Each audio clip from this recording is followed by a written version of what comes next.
Welcome back to United States of Australia. I am the Aussie guy, and we are here. My God, my dog has just walked in. In all of my years of podcasting, my dog has never walked in here in my little dungeon in my back shed, but she just walked in. Go to bed. Go to bed. That's lovely. What was I talking about? I've forgotten now. My dog distracted me, but joining me all the way from Ukraine, not ready, hasn't quite done his makeup yet, but he will be on camera soon. Jay Scoop, how you doing, Hey, brother?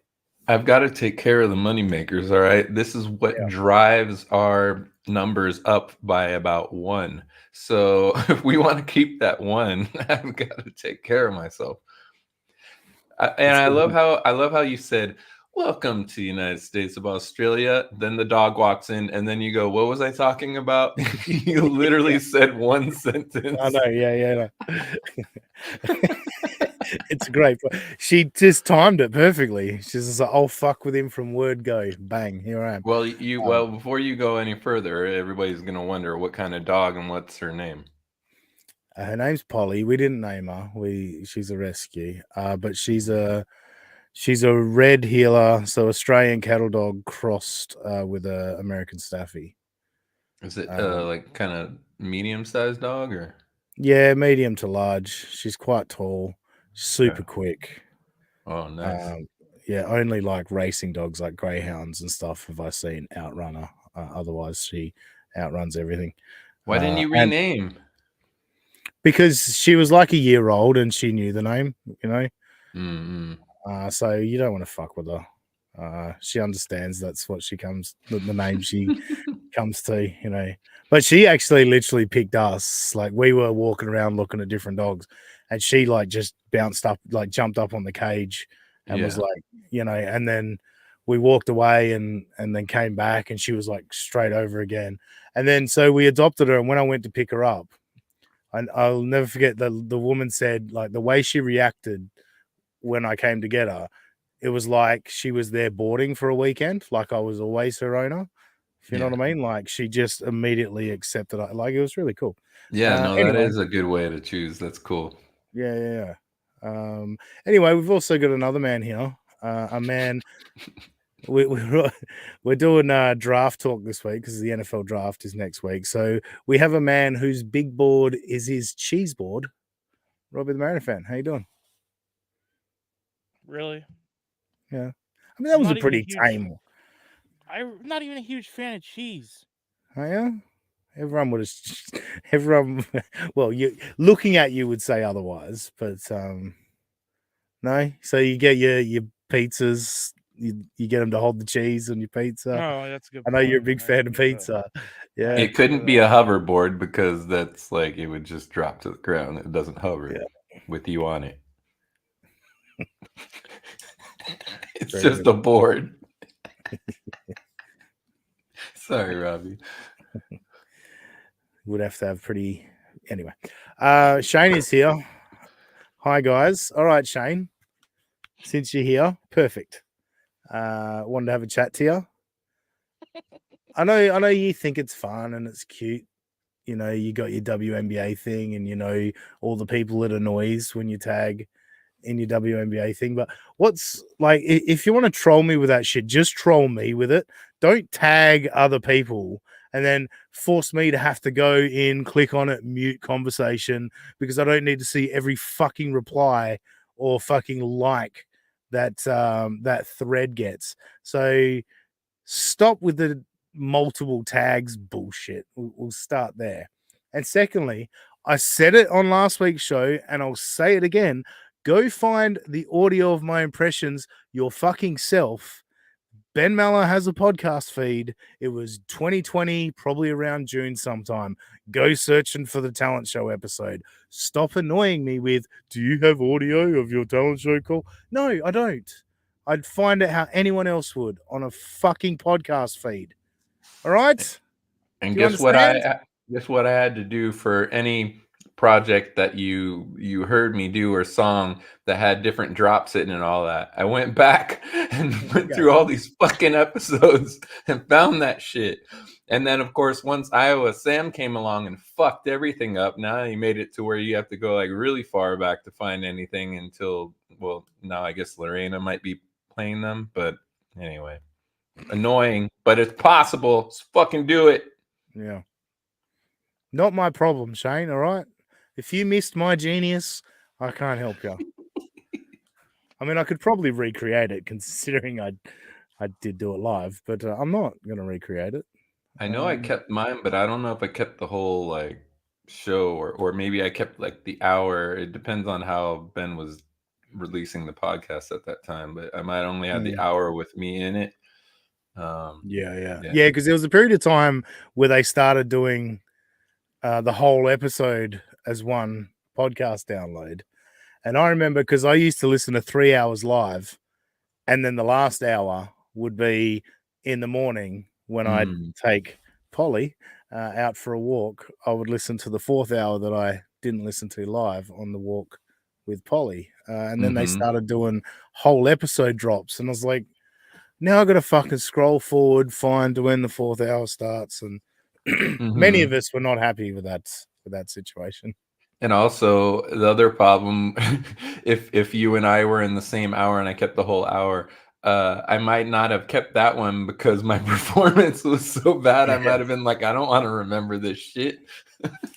Yeah, I can't remember if I think I was in the second last hour that year. I think I went early. In previous years, remember listening to you. I remember listening to you just like how you said you're listening. You're like, oh fuck, I gotta follow that. Like this is bullshit. Yeah, the next year actually, I was sitting on hold and I listened to yours and Josh's song and I went, oh fuck. And that wasn't bad. My Family Guy song wasn't bad, I thought. No, I liked it. Yeah, but there was no chance it was beating you guys. Anyway, this is the United States of Australia talks more about the Ben Maller show than Meltdown ever did. But no, obviously, it's a joke. But, wait, actually, no. I got a sidetrack. I told you how far back I am on listening to podcasts for that show. And I finally did reach the recent slander where Ben says about how Mallertown never talked about Mallertown. Oh, my God. Like, I so want to be able to call in now and just be like, dude, what the fuck? What are you doing? Like, if nothing else, all of you crew were on the show. How is that not talking about the show? You know, like you guys all know that we were doing basically, obviously you could get into details, but in general, what would probably be the easiest thing to say is we talked about the show for a very long time. And then eventually we kind of fizzled out. And so somebody who's fucking a snake must have reached out to Ben and said, hey, they're not talking about you. He might have checked, and we might have not been talking that much at that time. But we talked about that show all the fucking time. How long would you say we went before because it was a long time. Well, I was simply just going to say that if we didn't talk about the Ben Maller show, why did I sit here for an hour waiting for Chris and Houston to fuck his wife?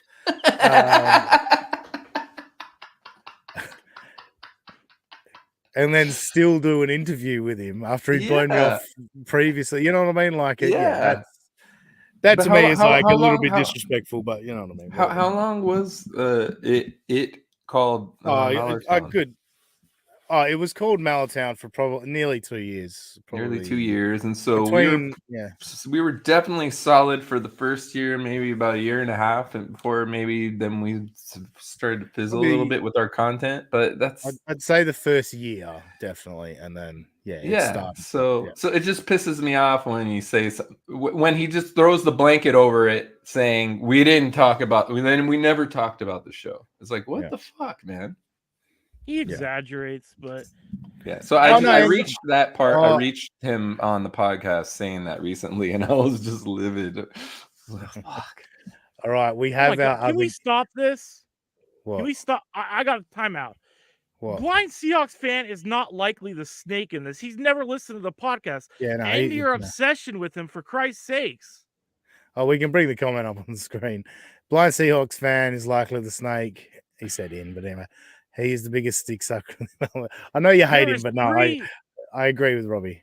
There's yeah. 3 suspects, which I won't get into, but there is a solid 3, and I'll go to my grave knowing that one of those 3 is the person that did it.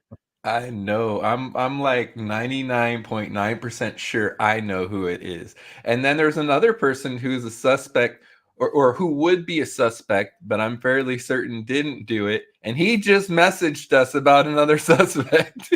But Shane would have had all the motive in the world, but I know he didn't do it because he stayed engaged. Hell no, this is where I'll defend Shane as much as I dunk on Shane. Shane would never have fucked with Meltdown, man. That's what I'm saying. I'm saying that he didn't do it, but I'm saying he would have had the motive, but then he didn't go that route. He didn't go that route, because we were tearing him piece left and right. He would have had all the excuse in the world to try to do that, but he didn't do it. No fucking way I did it. Fuck you. No, I understand that reaction. I said Shane. You didn't do it. I said you would have had the motive. I understand Scoop's angle with the fact that I'm famously been a dick to you. So all right, he's here. So you're saying Shane could be OJ's son then? Oh, no. Yeah. Kato. He's Kato Caitlin. All right, he's here and he doesn't have a long time, and I was going to shred the fuck out of him because I thought he was bitching out on this, but Shane he's here. Chat. Oh, Shane, come on. Don't be a bitch about it. But anyway, I thought this man had bitched out on this. DM him later. All right, can I move on? Yeah, thanks. Because there's someone waiting patiently. He doesn't have a lot of time. And I was going to rip him to pieces for bitching out on this. But he's come here to take it like a man. Ladies and gentlemen, another Malum Militia legend. Aussie Momentum. Welcome. Turn Anyway, you're on your damn camera. Yeah, what's going on with your camera? Says the guy. Meanwhile, I'll continue to go. Do they have like a chant like free mantle? Free mantle.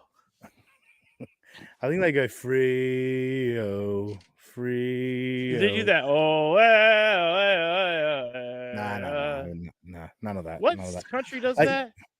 Well, a lot of sports do that. Yeah, a lot of soccer teams I think do that. So what is? Are you there? Like, wait. He's here in 2. He's in another window. Look, I've got 2 of him. What's going on? Are you there? Oh, he's doing the Chris in Houston. He's fucking his wife, and he wants to show both angles. He left one of them. There he is. There's his. Can you there hear it me? is. Yeah, we can hear you. Yeah. Have you ever heard of landscape mode? All right. Okay, you don't want to. Oh, I don't know. I don't give a shit. I mean, we can't see you anyway. It's very dark. I know you're at a 40th tonight. I bet you've had a great time, haven't you? No. Everything has been garbage. No. Yeah, like my world. Wait. Before you go on, I just let our audience know. So, Australian rules football. I'm a West Coast Eagles fan. Aussie Momentum is a Fremantle Dockers fan. That each other's biggest rival in Australian football. And Aussie Momentum was crowing all week. He was fucking flapping his gums about Fremantle smashing the Eagles by 10 goals. What happened tonight, Aussie Momentum? So yeah, and you're dead right. I'm walking away from the fucking house that I'm, my wife, I'm sure everyone is going, where the fuck is he? I don't care. Because I want to rant. So to put it into perspective, so this is the Cowboys versus the Eagles kind of situation. And this is the Dallas Cowboys versus the Philadelphia Eagles. And the problem is that I've got right now is that the Dockers, who never fail to let me down, they have the most talented side. The Eagles are a bunch of trash. They're garbage. They're very, very bad. 2 in a row, bitch. And what happened today is that the Dockers got smacked by a waffle team. And so where I am right at this very moment is I want to sack the fucking coach. I want to sack the fucking general manager. I want to sack fucking everyone because they're all a bunch of losers who don't understand how to win. And this is the way I've been for 30 years. They are a fucking disgrace. Like, I believe that, I don't know if any of you guys watch Seinfeld. Did any of you guys watch Seinfeld? Because there was a company on Seinfeld called Kruger Industrial Smoothing. Yep. They're shit and they know it. Well, Yep. that's Fremantle. They are shit. They know it. They don't care. They don't give a fuck. They're just shit. And they've got this leadership who don't give a fuck. They'll just leave it as it is and fucking let us get smacked by a bunch of waffle fucking amateurs. It is a disgrace. Wow. It's Now, fucking... see, this is where... No, and I knew, sounds like I the knew you were going to do Mariners. this. I knew you were going to do this. You weren't going to give the Eagles any credit. No. Fuck the Eagles. The Eagles are shit. We all know it. They get fucking smacked week in, week out, except against us. And then all of a Hey, sudden, the last 3 weeks, Jake Waterman hasn't kicked 5 goals at training, mate. And he kicked 5 goals in the game. he kicked 6 last week, retard. Yeah, I know. Against Richmond. He's kicked 11 in 2 weeks. Nah, well, yeah, well... We held you down. We went in. You know what that says? You know we what went that in says? raw. We went in raw, no lube today. We fucking held you down and fucked you so hard tonight. Yeah, he said You know Philly, and the Cowboys, so he got tush pushed in a different way. Yeah. I'm not going to argue against that. I'm not going to argue because I'm telling you right now. Who's the fucking waffle Jake team, Waterman- man? Who's the waffle Jake- team? The one taking the beating or the one giving it? Yeah. Exactly. We are the waffle team at the moment. Did you have And some that's syrup? what it Also, fucking you feels were like. shitting on good Harley right now. Reid the first 2 weeks of the season. A 19-year-old kid. You're like, Mate. oh, he's fucking not as good as you. What do you think of him now? What do you think? Mate, He's already a fucking superstar in his 6th game. How does that Mate, make you feel? You cunts have won your last game for the fucking year. All right? You just smacked us and that's it. You're not going to win another game. Well, we get to play All you right. again. We get to Yeah, play you exactly. again. Exactly. And I'm pretty sure we're going to fucking right that wrong. But the problem I'm is... pretty sure this week too. I think you said 10 goals. Yeah, oh, no. Don't get How me much- wrong. I'm How not much missing... how much were you guys down at 3/4 time? How many goals did you actually score by I full don't know. time?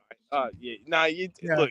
It's very, very difficult being me right at this very moment because I've said a lot of statements and it's been very hard to cash those checks. I will say this, mate. If you think that this is the hardest fucking comeback that I'm getting, that is not the truth because I've got plenty of friends who are I trying don't doubt it. to cash in the 'cause receipts. Because you like to run your mouth, and I respect it. I respect that you like. I like to tell it like I nearly I said like to you to this tell it like week. it is. Once he gets momentum going, hey, well, I tell nearly you, said mate. to you this week, and I chose not. I'm like, I'm going to stay out of it. But when you were going Fremantle by 10 goals, I nearly said you got to score 10 goals to win by 10 goals. I nearly but I was like, no, no. And you know what, mate? My view at that point was, and a lot of people had said that to me, and I said, yeah, I still believe that we would only score 10 goals, but win by 10 goals because the Eagles wouldn't score 1. No, and honestly, I thought this game was going to be 60-30. Fremantle wins by 30 points, 60-30. That's what I thought it was going to be. As soon as the Eagles powered up well past 50 before half time, I was like, these cunts can't score. These cunts aren't coming back. You know what? I tell you what, I'm glad you're so happy because I'm fucking miserable. This is dude, for two years, this is the first time we've won back-to-back games in 2 years. You think I'm not fucking happy tonight? Everyone told us we weren't going to win a game this year. We just smacked the fuck out of our biggest rival in a year. In a year, we weren't going to win a game. Yeah, fuck yeah, I'm happy tonight. Yeah. Oh, And no. I'm glad I don't blame you. I don't blame you. Honestly, I do not blame you. Good on you. Welcome. I'm very happy for you. While you're there, you can eat a bag of dicks. We are a fucking disgrace. And honestly, Yeah, you are. I would say right now, like I have a personal, let's just say, I won't, how do I say this? I talked to Justin Longmuir personally. What? Yeah, I do This have is the coach of the Fremantle Dockers, ladies and gentlemen. This is like talking to Bill Belichick last season. Well, trust me, he is not Bill Belichick. I know. He has not won 5 championships. It is very, very hard for me at this moment not to say, you know what, we should be fucking sacking the coach. It is very hard for me. Haven't you tagged him in a bunch of tweets saying he should be? No, you said he shouldn't have been re-signed. That's why Yep. you never said to be sacked, but he shouldn't have been re-signed. And I agree with that. They should not have re-signed him at the start of the year. I agree with that. I agree with my statement. How's that for a fucking brand new news? I agree with my own statement. We should not have re-signed him. This is Did you a just have a very, reverse very orgasm? awkward moment for us as a club because we should be fucking sacking the cunt right now. Fuck you. No, You know what? It reminds. This all reminds me of. You can eat a bag of dicks too. You know, angry. watching that second half, I kept checking my phone. Is he bailing on the show tonight? Is he bailing on the show? No, I would never. No, I'm sorry. The only reason I was late, and I apologise for it. The only reason is, to be honest with you, I've drunk too much. I fucking forgot. Well, let's not forget your last appearance. You're not as drunk as your last appearance. That was phenomenally drunk. Not that long ago, I was on the dance floor at my fucking mate's 40th, and I was doing the Homer Simpson, you know, the whoop. I had everyone looking at me going, "What the fuck is wrong with you?" And this is where I'm at as a bloke right now. I'm drinking too much. I'm angry with the Dockers. I'm doing the Homer on the ground. I'm calling into fucking what is the best podcast going around other than my own. Yeah, actually, plug your fucking podcast. Is it on a podcast feed yet? Because previously you were just sending out StreamYard links. No. We've changed it. Yeah, so we're You Can't Handle the Truth sports podcast. Yep. That's us, and and I'll look to hopefully get some legendary people like yourselves on at some point. But this has been a tough night, guys. This has been. I'm glad. Dude, have you guys watched American Pie? Like, I'm picturing that, but with a waffle, and Ozzy laid on some syrup and some whipped cream, and he's just pounding it right now. Yeah. Hey, by the way, Jay Scoop, I'm sorry. I've been so angry and agitated and drunk. I'm sorry. By the way, it's good to see you, mate. I hope you're well, and you too, Robbie. I'm sorry that I didn't even get to say hello to you guys because I'm so busy fucking getting angry. I understand. Yeah, all right. Well, Robbie knows. Robbie knows all about it, dude. Like, he's a Mariners fan. Like, he gets it. Yeah, but this is honestly, Robbie. I'm telling you. At least with this sounds exactly like my existence. But at least with when we get good, the team is like, okay, it's fine, just being slightly above average. We can lose, and we won't spend money. We won't do anything. You'll just be slightly above average and like it, and we know you'll show up anyway because we're a tourist destination. So we'll just put a banner up saying we were number 1 in operating profit last year. It's ridiculous. But at least Robbie, you can blame ownership. We can't blame ownership. We can only blame incompetence. And they are incompetent. No, I know they are. But you can say, all right, we can change ownership and things will get better. You can't change ownership. They own the team. But one day you can say, all right, well, the owner is going to fucking pass away, or I don't know, whatever was going to happen. They might sell the club. Look at the Angels. The second that chump, loses, he decides to sell the team, you watch, they'll end up being good because LA's a fucking destination market. So Seattle. But with Freo, we've had nothing but fucking good draft picks, fucking good, I'm gonna be like Ozzy this year, like baseball wise. The Dodgers just finished signing like anybody who's good, and my Giants got Blake Snell. I'm risking my life, bro. Yeah, and so I'm just like, great. We're basically gonna go, fucking 10-152. So anytime we somehow squeak out a win against the Dodgers, I'm gonna be like how Ozzy is this week with the Eagles. It's hard work. It is. I'm telling you right now, this very second, and we're still 3-3. That's the thing. We're even, But you cannot lose to the Eagles with the way that they are and the way that we did, and then just go, you know what? We're actually got a future. No, we don't. We're fucked. The Eagles are still fucked. That doesn't mean that they're good. Just means that we're bad. And, For those with American football, what would be the comparison of two teams, a bad team beating a good team, or these two honestly, teams? In my mind, if you look at you know what this was? This was last year when the Raiders fucking beat up on the Kansas City Chiefs. Shit! That's what this. With an interim coach. No. That is the worst fucking analogy I've ever heard. You're acting like the Dockers of the Kansas City Chiefs. Go fucking. You just ranted about how pathetic you're right. they are. You're right. What are you talking about? No, you're right. It's not even a close comparison. The Fremantle Dockers, what did they finish last year? 14th, 15th, 16th? You're dead. No, you're dead right. This is sorry. I apologize. You're a fucking drunk idiot. No. You've taken this so poorly, and I love it. Like you're such a mess tonight. How many teams total is it again in the league? It's 18 total. 18, and they came in 16th. The Eagles were 18th last. I think they were 15th. I think to be fair, they were 15th. And the Eagles were 18th, but we've just drafted an absolute fucking gun. And he's proven it the last 2 or 3 weeks. That kid is a fucking gun, Harley Reid. And he's a superstar. All right, guys. I gotta go. Go. Yeah. All right, brother. Nice to see you. All right. Keep drinking. Keep crying into your beer. Keep getting drunk. And, all right. Thanks for joining us. All right. You're better than me.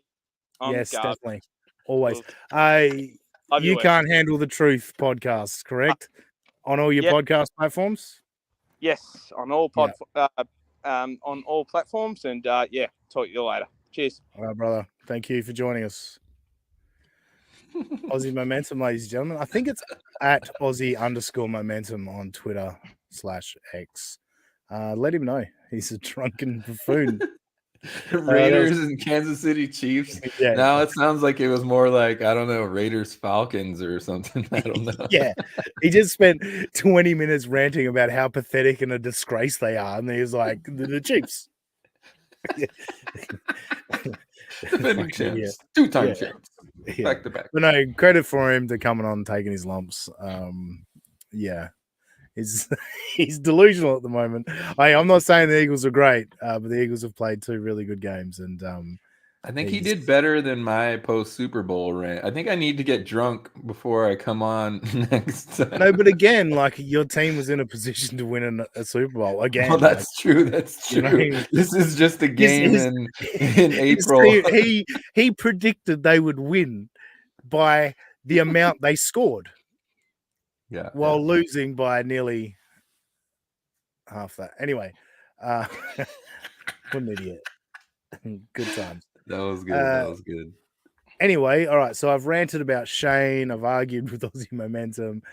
The reason we're here is Robbie's QB. Ribman has a couple interest.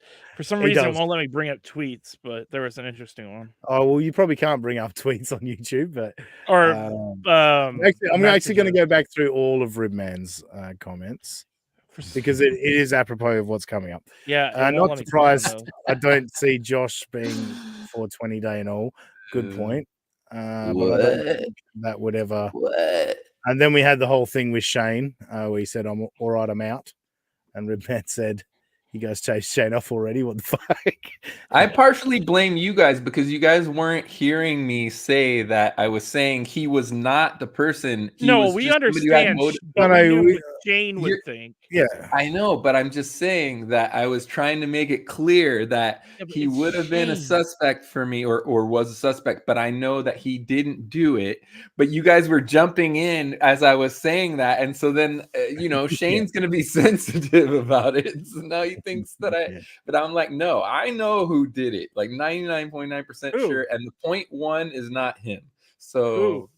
Well, you can tell us off that. We don't need to get into that on there. Mm-hmm. I know it's the same person as you, Robbie. We'll talk about it after the show.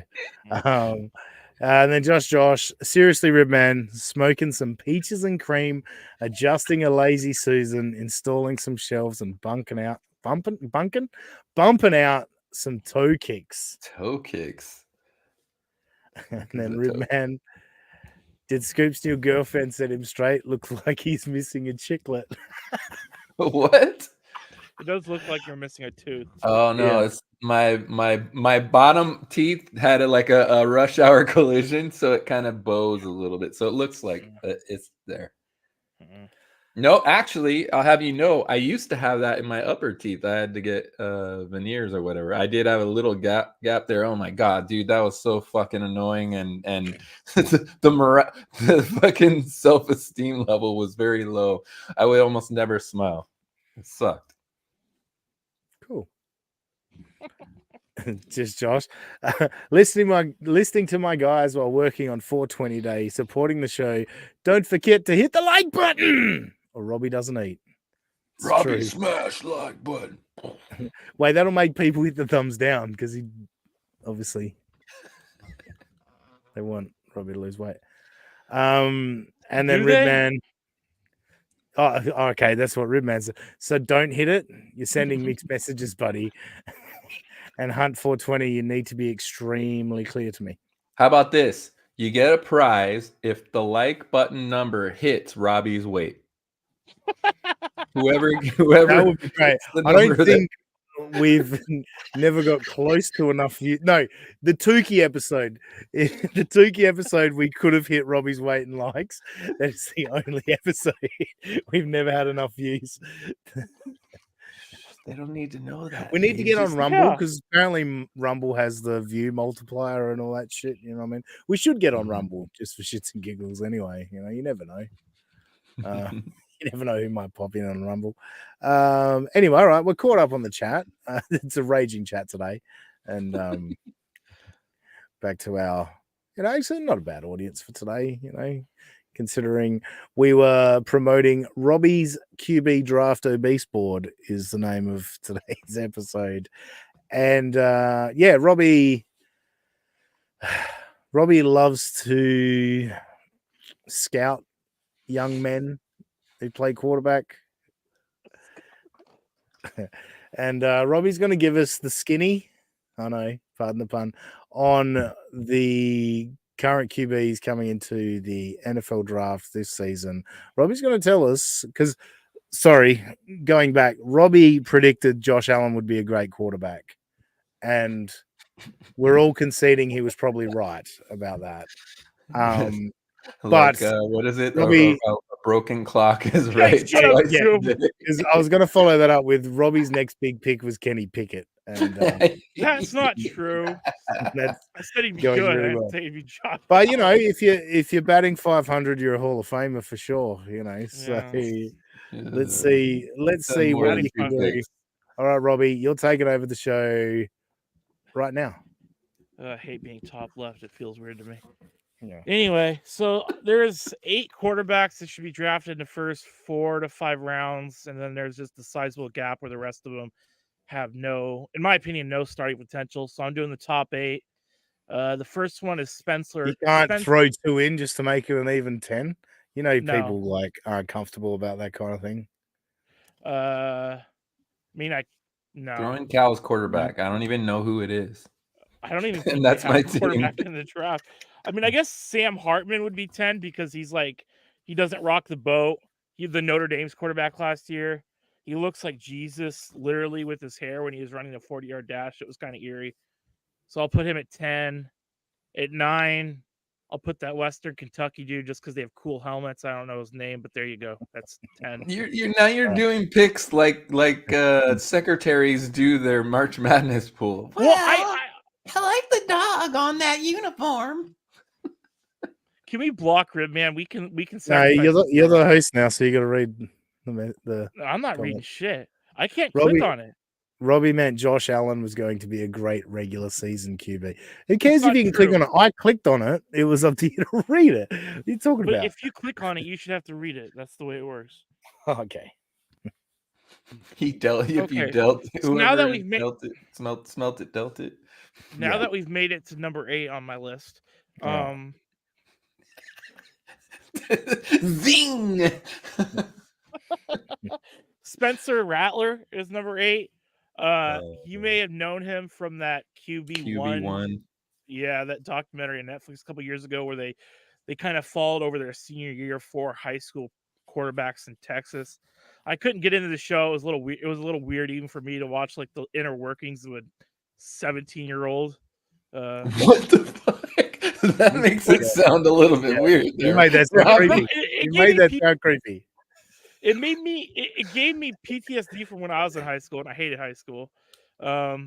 So no, I that didn't show watch was it, awesome, man. How are you doing this segment and you don't like that fucking show? That's literally like I'm a weird person. I don't make sense. What do you? It was awesome. Like Justin Fields was on there. There was Jake Fromm, right? Wasn't he back up for your Buffalo? Anyway, there's some pretty good ones on there. And then with Spencer Rattler, it's he was kind of a dude, you know, like the guy who's like, well, I know I'm going pro anyway. So well, yeah, you know, like he was the top. So he went to Oklahoma, and everyone assumed he would just start freshman, sophomore, junior, and then be the number 1 overall pick.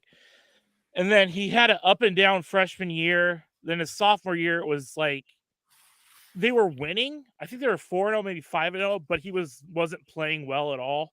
Like he was turning the ball over multiple times a game. So then Lincoln Riley, who was the coach at the time, finally said, fuck it, I'm putting in Caleb Williams. So Caleb Williams came in, played a million times better than Spencer Rattler. Spencer Rattler transfers off compared to Oklahoma, South Carolina is kind of like the Boondocks. Obviously, South Carolina is a good football school and has shitloads of money because it's in the SEC, but compared to Oklahoma, it wasn't nearly as big. I mean, so he's been off the radar for 2 years, but now because everyone's coming back and doing all their drafts and they have to be hyped, they have to rehype people and try to be contrarians. People are like, well, he could go in the second round. He still got all the talent he had before. It's like, did he have that much talent to begin with? Because he got benched his sophomore year. And I get that it was Caleb Williams, but Caleb Williams, they were thinking about redshirting because they just assumed Spencer Rattler would be so good. He has zero pocket awareness. He just gets blown up multiple times a game. His offensive line isn't good, but it's not to harp back on Ben Maller, because Ben Maller thinks you could play without an offensive line the way he defends the offensive line. He's like, yeah, it's so annoying. But anyway, it's a mixture. You can have a bad offensive line and still be a good QB, or you can have a good offensive line and just be a terrible QB. This is a mixture of both, so I'm not real high on him. They claim he can make all the throws. The games I've watched of him, I mean, it's not like he has a cannon for an arm. He just doesn't look like he's anything special. And from what they're saying, like, he didn't interview too well and that he looked like a douche on a documentary. Like, if you know you're going to be the star of a documentary, wouldn't you at least pretend not to be a douche? But like, was the documentary the QB1 or was it a different one? Okay, no, so it was because, well, the big thing that got him on there, aside from that he just was acting like one of those guys who knew he was going somewhere, was that he didn't even get to finish the fucking season because he had some situation with some girl and he got in trouble. And so he didn't get to finish the season. He only even got to play like 1 or 2 games or something like that. If you're on a tell-all documentary and you know you're going to be an NFL draft prospect in 3 years, I don't care how young you are. If you're like 17, 16, you'd think you'd be smart enough to be like, I may be an immature asshole, but while the cameras are on, I'm going to try to keep it clean. But if you're one of those guys who thinks his shit doesn't stink, he's going to act like the same whether those cameras are on or are off. And apparently that's what he did. That works in almost any other position, but show me the last time a QB in the last 10 years has been truly elite who was a complete asshole and wasn't even hiding it. I don't know. I can't think of one. Yeah. And so that's the part where then later, once he got to Oklahoma, I was a little bit surprised because I was expecting that behavior to blow up and him to be completely outed on the way he was acting. And it didn't seem like that was really affecting him in that way. It was just, like you said, the first year he got in there, I feel like he played decent for like he was a true freshman, right? He didn't redshirt. So I thought he did pretty good. And so when he went into that second year, I was very curious how he was going to do. I was expecting that, that arc. And then, like you said, they were kind of tripping up, and I was like, how much of this is him, and how much of it is the team? And then all of a sudden, boom, Caleb Williams was in. It was like, what the fuck? So I would just say the only thing that I'm not sure about is one you said about the interviewing. It sounds almost like he was showing some of his colors from before. Never really be those. We don't get to watch the interviews, so you always wonder how much of that is smoke. Like every draft, there's one guy that they go, he interviewed terribly and then becomes an upstanding citizen in the NFL. So I'm always curious if a team is saying this guy was a douchebag to us just so the guy will fall and that actual team can draft him. Yeah. The other thing I was going to mention is his accuracy. He's like 70 or something percent accuracy. It was like 63% accuracy, so it was right in the line with any other draftable QB. I thought it was higher than that. I could be wrong, but could I just jump in for a minute? If we're going to spend this long on the 8th pick, we're going to be here all fucking day. Like, could we? It won't be that way. It's like the Taylor Swift phenomenon, right? This guy got in a pocket of fame that makes him elevated to talk about. Why don't you just trust me that I didn't? I realized that.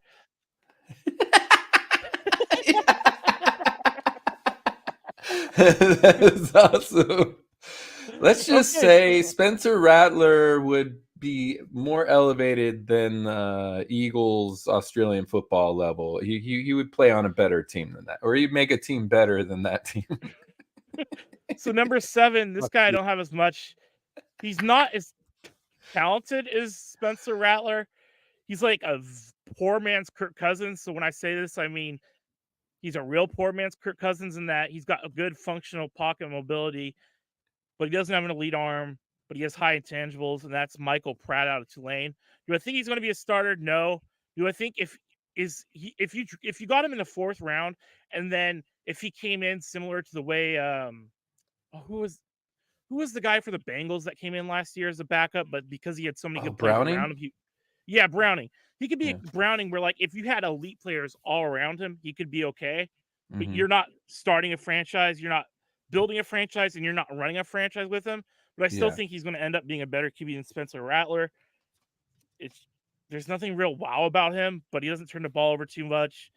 He made Tulane relatively relevant for like if you're a hard sports fan, which is hard to do for football to make Tulane relevant. Number 6, Bo Nix out of Oregon. I'm not sold on him. He had the highest percentage of throws that were under 10 yards in college football last year. He was the one who came over from Auburn or whatever. Auburn, yeah. He was awful, in my opinion, Auburn. He's played 6 years in college football. So even though he did get progressively better junior year and senior, his like redshirt junior year and then COVID year and then senior year, how much of that is discernible improvement and how much of that is just him being a grown man compared playing against 19 and 20-year-olds when he's like 25 now? He's got a head coach name also. He doesn't have a quarterback name. He has the name. Hey, did you hear what Bo Nix did today with the plan? Yeah. So I just he's got good mechanics, but he's pretty mobile. Like I don't know if he ran a 40, but I could see him running a 4.6, 4.65 in a 40, so he could rack up a little bit of rushing. But he's not good at throwing on the run, so that's kind of like, do you really want to move him outside the pocket if he's not great at throwing outside the run? They claim he's an elite processor, but they said the same thing about the number 1 pick overall last year, and how'd that go? Like I never buy the whole, he's an elite processor. How can you tell? Because they said CJ Stroud wasn't an elite processor, and he was a million times better as a processor than the guy the Panthers picked, and so Bryce Young. Yeah, Bryce Young. Because that was the selling point on Bryce Young, was he was small, but he'd know how to make up for it because he's an elite processor. How'd that go year 1? So then number 5. It's very interesting how these picks, especially when they're close together, how different they can be, the result. I know. And number 5 is Michael Penix Jr. If everything goes well, he could be just as good as anybody on this list. Here's the things that worry me about him. He's had 2 ACL surgeries on a right knee. He's had a left shoulder reconstruction and a right shoulder reconstruction. So that's 4 surgeries. He has this weird low flinging crossfire delivery that looks more like a 7th inning relief pitcher than it does a football player. I don't know. They didn't ask him to do any touch throws over the middle. It was a lot of crossers and deep outs, which are throws you have to make as an NFL quarterback. So that's promising. But with his delivery, can he even make a touch throw? Like, all his throws are these low line drives. But unlike Bo Nix, who a lot of people have slightly higher than Michael Penix Jr., Michael Penix Jr.'s had games where it was like, holy shit, that was a wow game. Like, he single-handedly won them the game. I didn't see that with Bo Nix. Michael Penix, if you take him off the Washington, they don't beat Texas in the semis. Like, that was a maestro performance. But at the same time, he's like made out of glass at this point. I mean, that 4 surgeries is 4 surgeries for somebody that's under 25 years old. That's just crazy. Like, all right, so I'll pop back in. This is my guy. And I know what you're saying about the surgeries, but Penix, sometimes your guy. This is my guy. This is who I'm picking out of this draft class. Oh. I'm with you, Robbie, in terms of, like, I get it. I get the injuries, but sometimes guys get injured early and then they build their bodies and then they're fucking good to go once they're men and they're adults. You know what I mean? Their bodies go to their full capacity. So that's what I'm hoping, is that he's not, these injuries are not going to curse him forever. But in terms of what he put together, like, I saw exactly what you're talking about with some of the games where he was phenomenal. And I was like, this guy definitely has an X factor. And yeah, like, sure, I understand what all the experts are saying, but guys like that, you're just like, he can be special. So he was the one I was going to chime in. I've been keeping an eye on him. I was like, nah, I like this guy. And yeah, I hope the injuries aren't a curse forever. I think the injury thing, though, I think what position you are really can, amplify that injury history. So when you say about, I totally agree what you're saying regarding what his potential could be going forward. But at the same time, he plays quarterback. Like, hearing those injuries and imagining that one blindside hit from behind that, every quarterback takes, I'm like, well, what's that going to do to him? He's not the beefiest guy in the world. You always like think of the big guys like Roethlisberger that were like an elephant having these, and then you think of the shorter guys on the other end of the spectrum, like a Kyler Murray, and you're like, oh, anytime he gets touched, we'll have, obviously he's not that small, but with those types of injuries, I would be worried, the first time he's taken some of those big hits. But again, you'll have those anomalies. So for instance, the ACLs for the running backs, right? You're always very concerned because they got to cut, they got to slash, most of them. But then you'll have somebody like Todd Gurley, who I don't know if you remember, but his knees got sometimes the surgery makes him better. You know what I mean? Like, like maybe they had a weak ACL and then with the surgery it's stronger now. You know what I mean? Two of them that worry me. It's the and I get it. Like, there's no promises. Maybe that's just your lot in life. Like, I've seen plenty of AFL footballers have had 4 or 5 knee reconstructions and kept trying to come back, and then they do it again, and you're like, that they keep them on the list because it's like, this poor cunt. You know what I mean? Like, but then after the 5th one, it's like, all right, now I've got to retire. This is, it's beyond a joke at this point. So, yeah, no, I do get it. It's a worry, but at the same time, sometimes it is a thing of you're too young and your body needs to grow, and perhaps you just need to get stronger. Yeah, we'll see what happens. Todd Gurley was one of those ones that he had like 1 or 2. I think he might have had 2 ACLs. I think he just had 1, but then the cartilage dissolved. It was a cartilage issue in his knee. Like, it was bone on bone. And then boom, he got picked by he was on the Rams. He was great for 3 years. And then he was just off the map.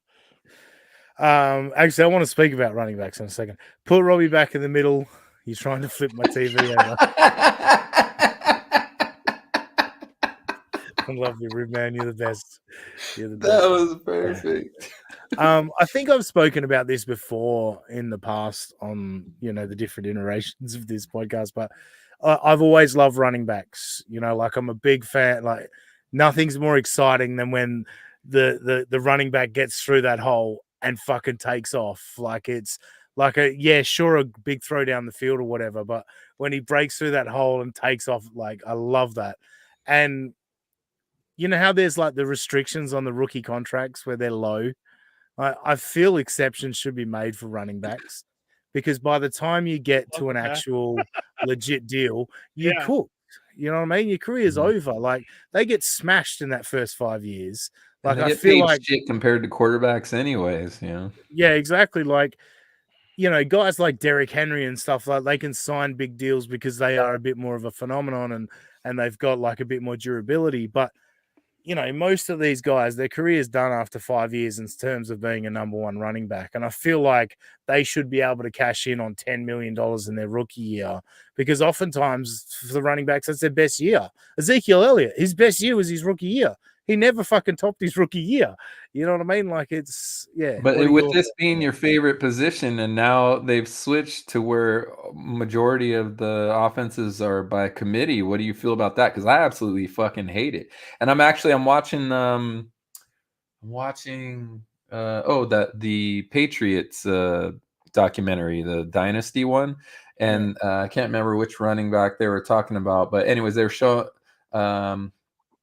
They showed some running back, and I went and I Googled about it, and they were showing all the top running backs that were in that year. And it was like, what the fuck, dude? It was just like a who's who, right? Marshall Faulk, Garrison Hurst, all these guys, all of them way over 1,000 yards. And I'm like, how many of those guys do we have right now? What, 3, maybe 4? Like it would not be impressive to show the list of our top running backs right now. And you would have to know watching right now in this year who they were. You'd be like, oh yeah, that guy has talent. But in 10 years from now, you wouldn't know who that guy is because guess what? He didn't get to put up all these stats because he's running with 2 other guys.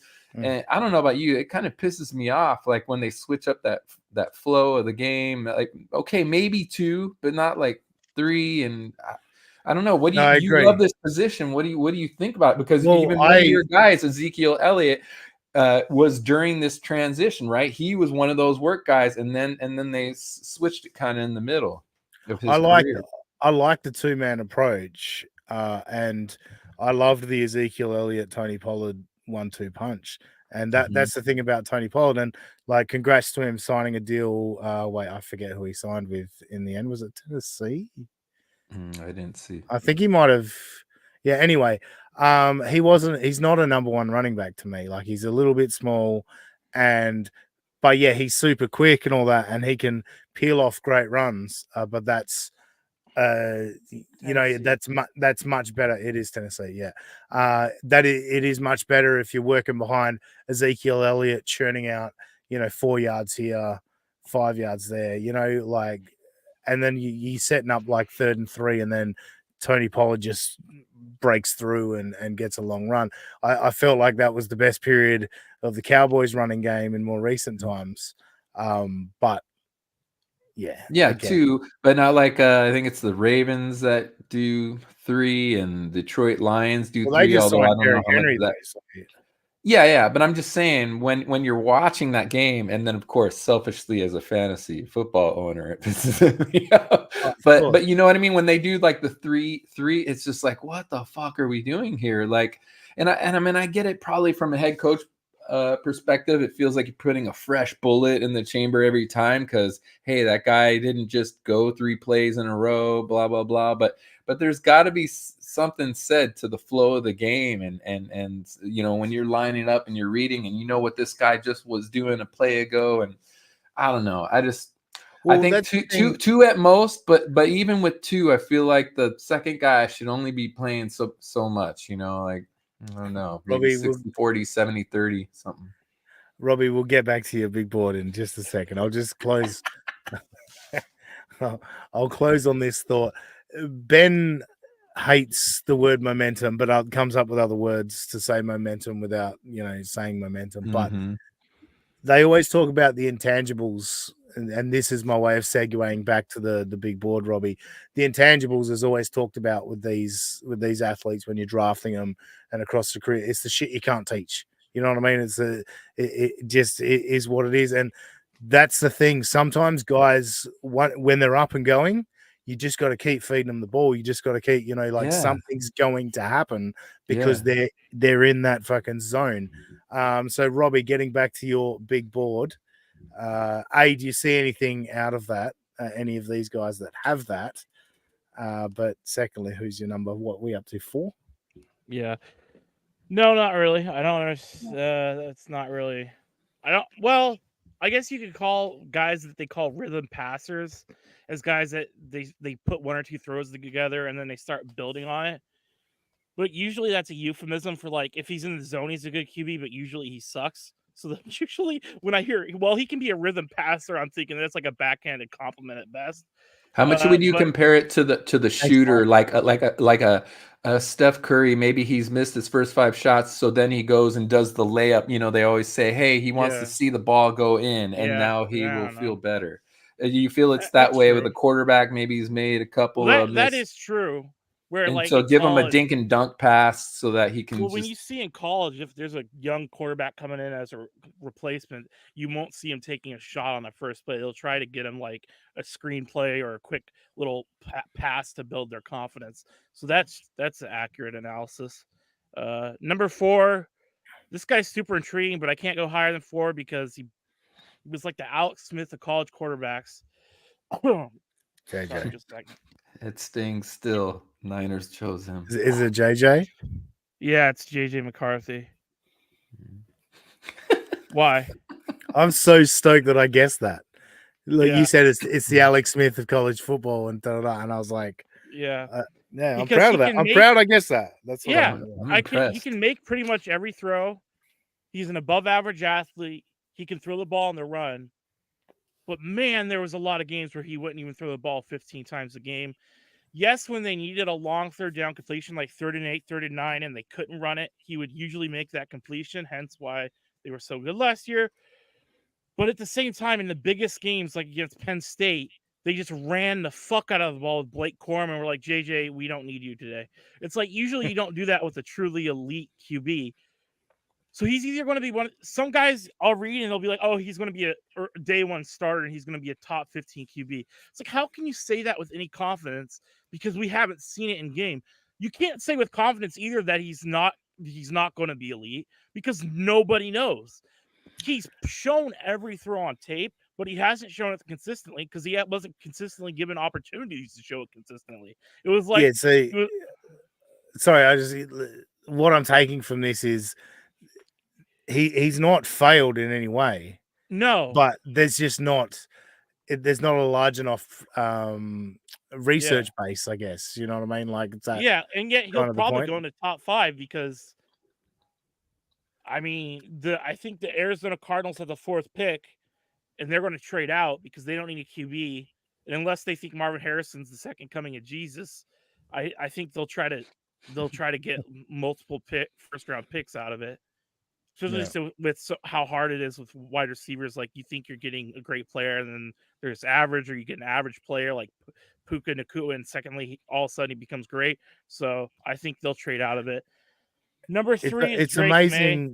So Go I ahead. mean, like across all sports, it's amazing the guys that seem like super talents at like 15, Yeah. 16, and then they don't amount to anything. But the guys that like at 21, you're still like, I don't know about this guy, you know, Yeah. and then like at 23, they just poof, it all comes Yeah. together and they Yeah, become exactly. amazing. So yeah. Well, Or also Tom because Brady QB 199 or Brock Purdy last. Yeah. It's like, what? How do like, you the know Cardinals these have things? such a dearth of talent. Marvin Harrison by himself isn't going to make them better. Plus, I don't think they know what they're going to do with Kyler Murray even halfway through next year. And like, I don't care how good a wide receiver you have, if you don't have a good QB, it doesn't matter in this day's NFL. Like, Mhm. that's why Larry Fitzgerald is one of the greatest wide receivers of all time because he put Yeah, up those stats. He put up those stats often with shit-tastic QBs. Like, you just Yeah. don't see guys getting near 100 catches with the type of QBs he often had to deal with. I've And been even- down a Larry Fitzgerald rabbit hole recently, just watching catch after catch after catch, and Yeah. I am crushed for him. That fucking Super Bowl where Oh, Kurt yeah, Warner was no. his quarterback. I'm crushed for him. He did everything he could to win that fucking game, Yeah. right? Yes. Yeah. Like, I mean, like that poor motherfucker. And I was also going to say, not just with the quarterback, but the scheme, because I felt so bad for so many receivers, bigger names that would choose to come over to San Francisco during the years where I'm like, dude, if anything, if you do get the ball, it's going to be very spread out. You're not going to get the numbers from the place you just came from. You're an idiot for coming over. So, what system you go to is a big part of it too. Yeah, it's true. So number 3 is Drake May. I'm not as sold on him as everybody else. He's like a poor man's Justin Herbert. That could still be good. And he was accurate in college. But the thing is, like, he's accurate in the sense that his wide receivers catch the ball, but it's not like pinpoint on their hands. They often have to jump and catch it or go low and catch it. And those Dak are the type of Prescott plays throws. that what? Dak Prescott throws. Yeah. Those are throws that you can get away with in college and have a high accuracy percentage that when your window isn't as wide open are often picked off or deflected in the NFL. Also, he doesn't have a cannon for an arm. It's above average, but it's not like, I would say it's top 70 percentile, not like the 90 percentile that you see that sometimes people were talking about him having when he was a freshman. He's got a long release, which I don't think that matters much in college, but in the pros, once you start that, you can pump fake and you can look the defenders off. But once they can tell you're going to throw to a guy, you want to get it there as soon as possible because cornerbacks in the NFL are so quick at getting to the receiver. Mhm.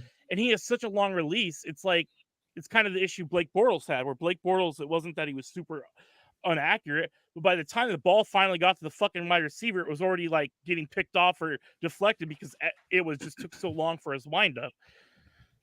And apparently what's a quick side note, he was heavy plus odds to be the Washington Commanders. Like it was clearly in the sports books. It was, if you were betting the exact order, it was Caleb Williams, then Jaden Daniels. Well, I'm sure somebody's writing right now, so I'll just beat them to the punch. But if anybody knows heavy, it's you, Robbie. Somebody said something because overnight 2 nights ago, all of a sudden it became even odds between Jaden Daniels and Drake May to be the second overall pick. And so that's crazy because if Drake May goes above Jaden Daniels, I think that'd be football malpractice. But that's just me. So now I'm going to read off the last 2, and then I'll tell you which one's 1 or 2 because it kind of kills the sense of excitement. So first we'll go with Jaden. Everyone's on pins and needles. Yeah, we're on pins and needles unless we're not. So Jaden Daniels is the first guy I'll go with. He was good at Arizona State, not great. Then I assume you've got a list read. You've just given it away. But anyway. No. No? Jaden Daniels was my top 2 player. He was the one that he was, God, you effed me up. Okay, so he transferred out of Arizona State to LSU. He was great at LSU. The thing that worries me, he has 2 potential first round draft picks in Malik Neighbors, and I think it's either Brian Thomas or Keon Coleman. I'm blanking on which guy it was. Is the other guy that could be a first round pick out of LSU as a wide receiver. But here's the thing. I think his upside and what I think he'll end up being is a Lamar Jackson if Lamar Jackson was an elite passer. I don't think Jaden Daniels is good running, but he is a good runner. He's as fast as Lamar Jackson. The only thing that worries me about Jaden Daniels is he's pretty skinny and he needs to learn how to slide because in college he would just run into people and it looked like he'd get broken in half. You'd be like, oh my God, is he okay? And then he'd get up. But in terms of making all the throws, he can make all the throws. He consistently put explosive plays on tape. He was by far the best deep ball thrower in the draft. He can also throw the ball with touch, even though it's kind of a low release. It's not like a weird crossfire release. It's just kind of low, similar somewhat to how Lamar Jackson throws it. And then Caleb Williams is the other kind of, he's got generational upside. The thing that worries me is he's a weird cat. Like he does some weird shit. He's ignored. Apparently, I just saw a report before we came on that he stopped visiting teams last week because he wanted to go on a 2-week Tokyo vacation with his girlfriend. So he hasn't been going to usually teams will invite you in to their practice facility to interview you, get to know you, and he just hasn't been doing those. And I know he's number 1 overall pick probably, so he doesn't really need to, but it's still concerning. I remember when Do you think he's going to be like Cam Newton weird? Like what kind of comparison would you make? Who was the guy that came out of UCLA that everyone's like, yeah, he's weird and he loves politics, but he still likes football too. He loved tennis. Josh Rosen. And then it came out like Rosen just hated viewing tape even when he was in the pros and was more concerned about watching tennis than he was about playing in the NFL. And it's the same. It reminds me of the same thing with Caleb Williams. Is he really going to buy in to do all that it takes to be an elite NFL QB? Because his senior year at USC was not as good as his junior year. And his junior and his senior year was when he blew up as a celebrity. So also he has more plays than I've ever seen of a college quarterback that no, yes. But you know how, but that went from 70% of the time that was a no, yes in junior to 50-50 where it was like, no. Oh, you're a fucking idiot. It was intercepted. Like a lot of those plays that he's pulling out of his ass as a junior were just ending up being ass plays as a senior, where he wasn't managing to pull a magic out of his hat or whatever that saying is. So yeah, he has the best ability to make touch throws. His upside is like a slightly less version of Patrick Mahomes. But if you put a gun to my head and said which QB are you going to take for the next 10 years, which one do you think is most likely to be good? I'd say Jaden Daniels because I don't think he's the headache off the court, off the field. So I will say Caleb Williams is my second overall pick or prospect, and Jaden Daniels is number one. I like when you said Jaden Daniels when you compared him to Lamar Jackson, but you said but a better thrower. It's like, well, how would that be to be like somebody who's won MVP twice, but you'll be better at throwing? Well, I mean, Lamar Jackson's a decent thrower, but in the playoffs, like his throwing goes to hell, like last year. Yeah, but of course, we all know his crutch is the tight end, right? He doesn't seem to be as confident at the other. And that wasn't the crutch with LSU. Didn't have a great tight end this year, but he was throwing the ball deep downfield. He was throwing it the out routes with Malik Neighbors, so it wasn't like he was just relying on a tight end the way Lamar did, even when he was at Louisville. So that's kick ass. But still, Robbie wants to cite playoffs to disrespect a two-time MVP, but the zero-time Josh MVP, Allen beat Lamar Jackson in the playoffs. Still, and if you're trying to make a point that Josh Allen's not good to playoffs, that's just fake. That's just statistically fake news. Cool. But yeah, to take that hit, that was more for 13 seconds and squibble a fucking football instead. Maybe he should have. Maybe he should have. Maybe he didn't say that leadership thing he needed to say before they took the field. Robbie, just think about that. He should have put on a jetpack, rocketed up the fucking field to the defensive coordinator and said, "Don't kick it away, squib the damn ball." Yeah, you're right. You're all right. No, he could have walked down that line. He might have seen that one guy, that DB, who's kind of shitting his pants a little bit, and he's like, it wasn't even grab him by the face mask, tell him that words of wisdom he needs. If they just Robbie, this is amazing. You have brought up an amazing point. You have just condemned a jetpack before the game. No, you have just condemned Josh Allen. You're right. Oh yeah, I'm condemned Josh Allen. He should have walked over to the special teams coach and went, the special teams coach isn't the one that called it. It was the defensive coordinator who was sitting in the coach's box at the top of the stadium. Where the special teams coach also sits. Oh, so all right. Anyway, doesn't matter. You walk down that sidelines, you go, "Let's go, motherfuckers!" Yeah, no. He could have gone to Doug McDermott. He was on the sideline, right? Coach McDermott. Yeah. And he didn't. He wasn't the one calling. So he could have gone to him and said, "We're squibbing, right? We're squibbing." I guess he could have. Well, there you go. So it is his fault. It is his fault. Could he walk on water too? Because you just told us why they lost. Because I agree with you. 13 seconds. Yeah. Oh, you're ridiculous. You're just trying to piss me off right now. No. You are correct. No, I'm not. If you make them fumble for the ball and shit, and then dive on it. Yeah, I know. Like a leadership example. I'm watching that documentary with the Patriots, and they're there doing the I don't remember which game playoffs. It was the Super Bowl. I think it might have been the Super Bowl. Anyways, Tom Brady's there. Belichick tells him, hey, just take care of the ball. And Drew Bledsoe's standing there and he's like, fuck that, dude. Do what you can do. Like, you know, the coach is right there and he's like, no, fuck that. You be Tom Brady. Like, do what you know you can do.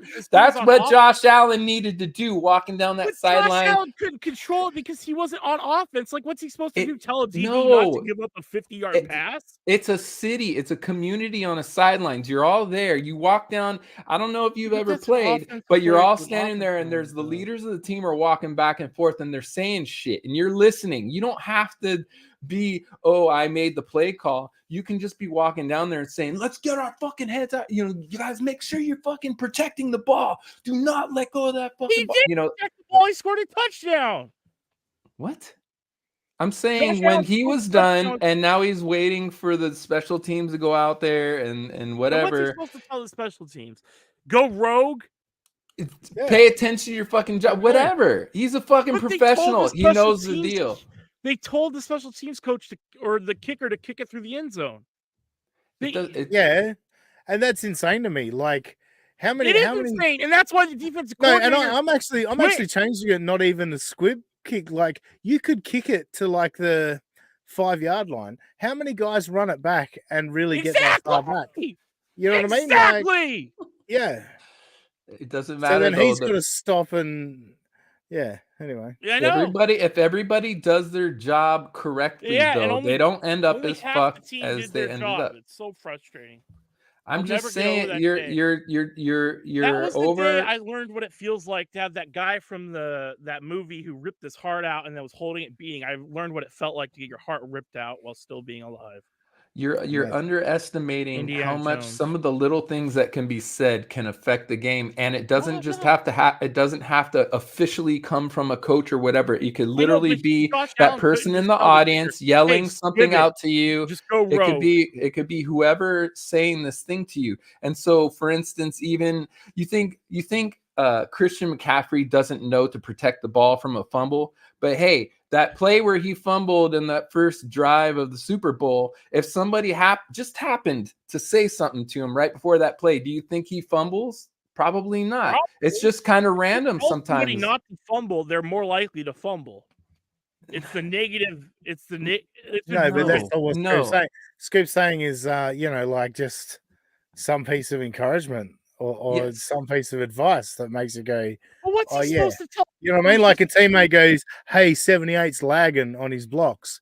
There's a good chance to cut back. You know what I mean? Something like that. Have you ever played special teams? Have you ever played special teams?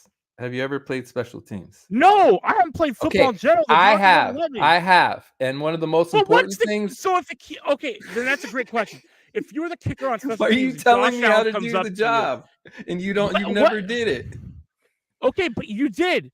Congrats. So let me ask you a question. If Josh Allen came up to you and said, hey, I know the coach told you to kick it through the end zone, but I want you to go rogue and risk your job and squib it instead, what would you do? That's not what I'm talking about. What I'm talking about is what everybody else had to do once the kick was happening. So when you're doing special teams didn't do anything. It went through the back of the end zone and then the defense came on. I'm just telling you an example of your point, but you keep cutting me off. I can't say what I'm trying to say. Ozzy is saying that it was Josh Allen's fault that they lost the game. Okay,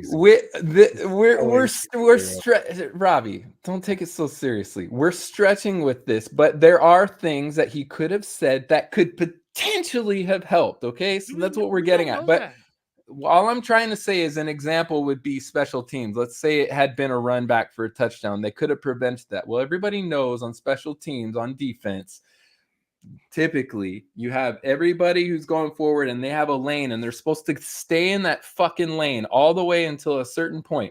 And then you usually have two guys on the outside, either last or second to last, and they're called like the rockets or the missiles or whatever. They're supposed to go straight towards the ball wherever it's at.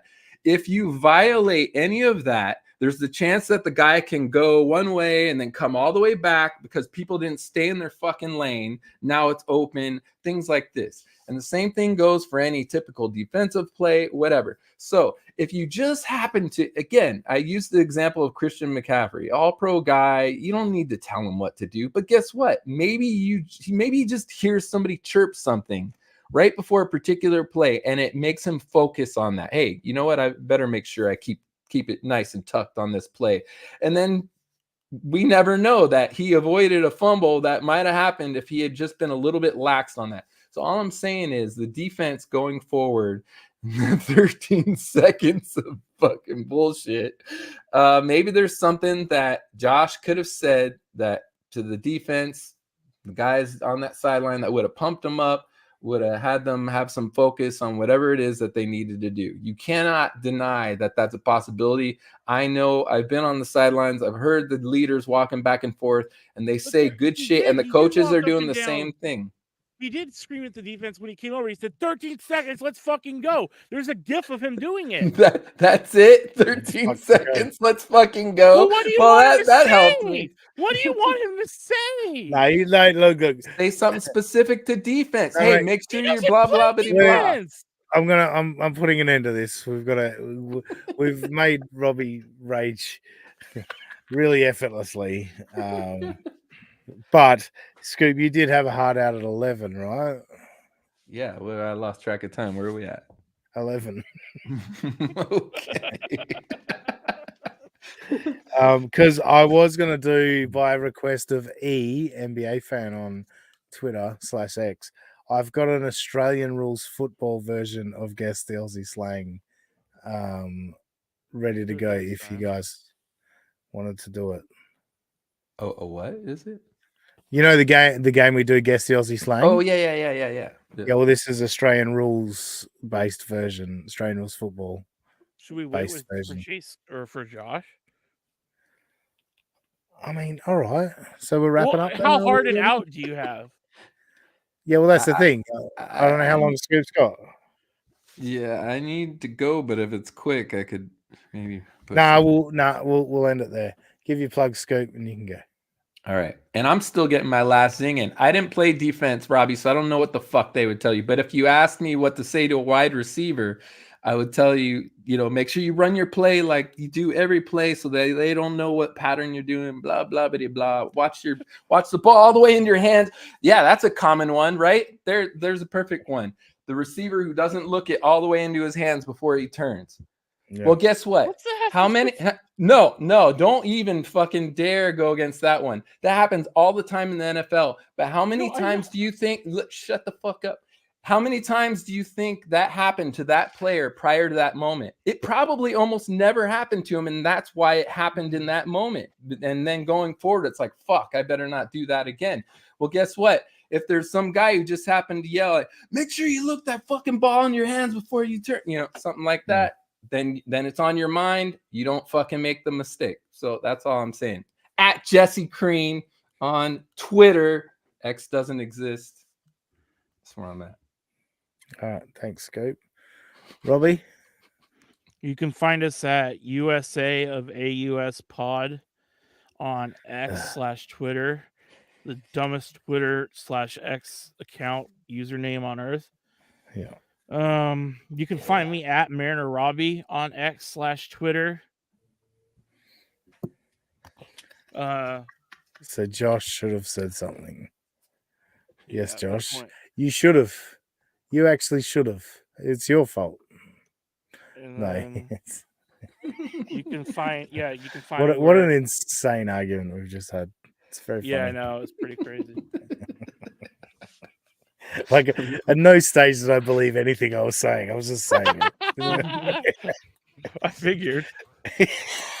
What an insane thing to argue, but we still got Robbie. Josh Allen is single-handedly responsible for the last 13 seconds of this game. I knew you guys were BSing, but I still got upset. I don't know what's wrong with me. It's plausible. It's plausible. It's like fishing. It's like fishing without any bait. You just threw some hooks in the water, and a fish went up and went, you know what I mean? Give your plugs, Ozzy. Thank you, Robbie. You're welcome. Really nothing new from Get My Go recently. We need to get together and do a Get My Go, but I'll plug next week.